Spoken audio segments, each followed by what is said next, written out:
we stand with our King and the two that he has appointed over us, the Prince and Princess of the kingdom. Our Prince has been given great authority by the King, his name Petrus Romanus. The King appointed his own royal guardian, Michael, to protect and serve the Prince during this battle.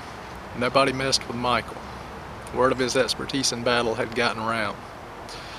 It was quickly learned that if you found yourself on the wrong side of his sword, that your time was up. On the other side of the battlefield, the numbers appear to be as many as the sand of the sea. Everyone sporting a new unsightly tattoo they all got on their foreheads Christmas Day a few years ago. Their leader that they chose, a man named Jorge Bergoglio, we'll just call him Gog for short. The woman that he served called herself a queen in her own heart, but everyone knew the prophecy of old concerning the harlot. Our King had even sent word through the prince and princess warning everyone to leave the harlot, and giving them the option to serve him and the true queen of the kingdom instead, a woman of exquisite beauty and true wisdom. Unfortunately, most dismissed this offer.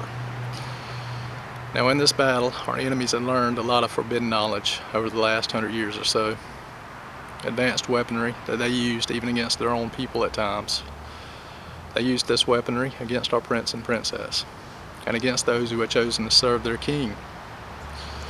Our King watched and heard of this illegal weaponry being used against the Prince and Princess, and against his servants.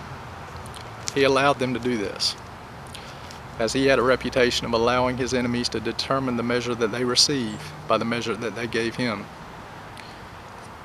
This he allowed for what he does next.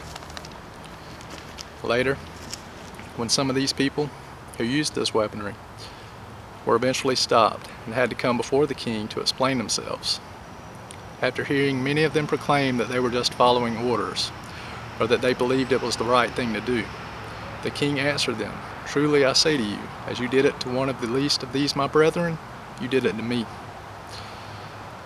The true Prince and Princess recently sent out a message, word from the King.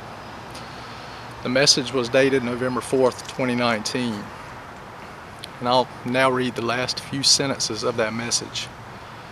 "We are launching a full-out war from our heavenly military mobile bunker, and nothing will be done or carried out by human hands. But it will all be by invisible forces at work in the world for the systematic destruction of the people and their kingdom, and for the restoration of the face of the earth, for the kingdom of the saints, because that's what the global governments have all agreed upon as being perfectly legal. They endorse invisible wars, and so do we. As of today, all olive branches are being withdrawn from all the nations. They wanted to seek to kill us and the members of the faithful remnant, and so that's the measure they will all receive. And Jesus Christ the Lord recently revealed that we are no longer his olive branches, but that we are rods of iron. That's what he called us. And now the nations are about to feel those rods, as our Creator mercilessly beats them. To put it bluntly, our God will bend his bow, pull back, and shoot arrows into the hearts of the wicked, and they will drop dead on the spot, and no one will be able to explain it." In the message, as members of the faithful remnant, our King is Jesus Christ the Lord, the Most High True God. Our Queen is the Blessed Virgin Mary. The true Prince and Princess are the two witnesses, Petrus and Mary Romanus. The outcome of this battle is already well known.